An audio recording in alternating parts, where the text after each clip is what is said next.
Hello everyone. आज हम फिर से एक बार क्रिया और काल इन दोनों चीज़ों का पुनः अभ्यास करेंगे, रिवीजन करेंगे इन दोनों चीज़ों को। क्रिया किसे कहते हैं? जैसे मैंने पहले भी बताया था आपको कि जिस शब्द से किसी काम के करने या होने का बोध होता है उसे हम क्या कहते हैं? क्रिया कहते हैं। जिस काम से, जो भी काम हम कर रहे हो या किया जा रहा है किसी के द्वारा, उससे हमें पता चले कि वो काम हो रहा है तो उसे हम क्रिया कहते हैं। क्रिया मतलब जैसे खाना, चलना, पढ़ना, खेलना, रोना, तैरना, हंसना, ये सब क्रियाएं। और क्रिया का जो मूल रूप होता है उसको हम क्या कहते हैं? धातु। और धातु के में हम ना जोड़ने पर क्रिया शब्द बनते हैं। जैसे पढ़, लिख, खा, ये क्या है? धातु शब्द हैं। और इनमें हम जब ना जोड़ेंगे तो क्या बन जाएगी? पढ़ना, लिखना, खाना, ये सब क्रिया शब्द हैं।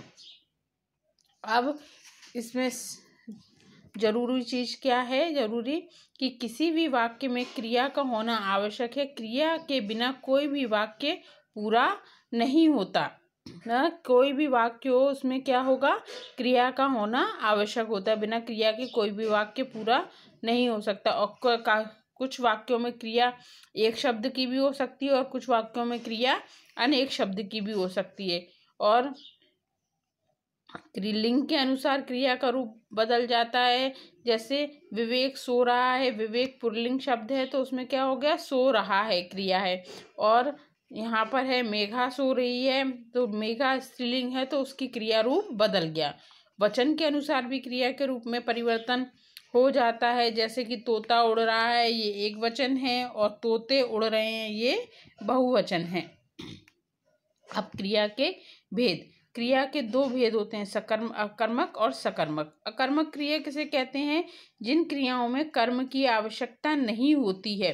जैसे लड़के दौड़ रहे हैं, दादी जी आ रही हैं, इन वाक्यों में दौड़ रहे हैं क्रिया है, उसका फल किस पे पड़ रहा है? लड़के पे।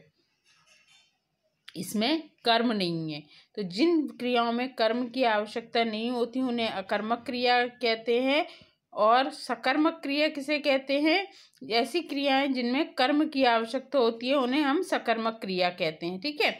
अकर्मक क्रिया ऐसी जिसमें हमें कर्म की आवश्यकता नहीं होती है, और अकर्मक क्रिया जिसमें हमें सकर्मक क्रिया जिसमें हमें कर्म की आवश्यकता होती है।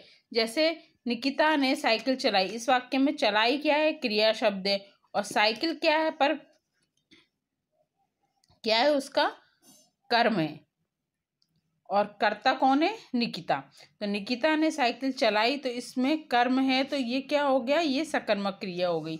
सकर्मक क्रिया और अकर्मक क्रिया को पहचानने का सबसे सरल आसान तरीका क्या है कि अगर हम उसमें क्या और किसे लगाकर प्रश्न करें और ये अगर उत्तर मिलता है तो वो क्या हुई? सकर्मक क्रिया हुई। और अगर हमें उत्तर नहीं मिलता है क्या और किसे लगाने पर तो वो कौन सी क्रिया होती है? वो अकर्मक क्रिया होती है। इन दोनों क्रियाओं को पहचानने का एक सबसे आसान तरीका यही है कि हम इन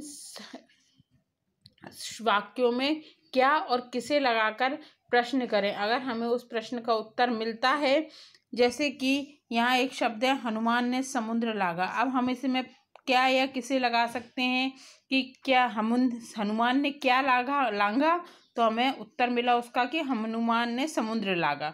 तो इसमें हमें उत्तर मिल रहा है तो ये सकर्मक क्रिया हो गई। अब यहाँ पर ये एक वाक्य दुल्हन रो रही है। अब इसका हम क्या या किसे लगाकर प्रश्न नहीं बना सकते हैं। क्या रो रही है लगाएंगे, रो रही है तो भी इसका उत्तर हमें नहीं मिलेगा। किसी भी वाक्य क्या सोती है, किसे सोती है, किसे रोती है, इसका हमें उत्तर नहीं मिल रहा है तो ये कौन सी हुई? अकर्मक क्रिया हुई। उसके बाद हम पढ़ेंगे काल। काल किसे कहते हैं? अब क्रिया के जिस रूप से उसके होने का समय पता चलता है उसे हम काल कहते हैं। जैसे क्रिया किस समय में हो रही है उससे हम उसके काल का पता चल जाता है कि वो वाक्य किस काल का या वो काम किस काल में हो रहा है, हुआ था या होगा। तो काल 3 प्रकार के होते हैं। पहला होता है वर्तमान काल, दूसरा होता है भूतकाल और तीसरा है भविष्यत काल। अब वर्तमान काल, वर्तमान काल कौन सा काल होता है? क्रिया के जिस रूप से यह पता चले कि काम अभी हो रहा है उसे हम वर्तमान काल कहते हैं। कि क्रिया के जिस रूप से, जब हमें किसी वाक्य को पढ़ने पर यह पता चलता है या किसी क्रिया का जो रूप होता है उससे हमें ये पता चलता है कि काम अभी चल रहा है, हो रहा है काम, तो वो कौन सा होगा? वर्तमान काल होगा। जैसे आरुषि पढ़ रही है, राजन फुटबॉल खेल रहा है, मयंक खाना खाता है, ये सब वर्तमान काल के उदाहरण हैं।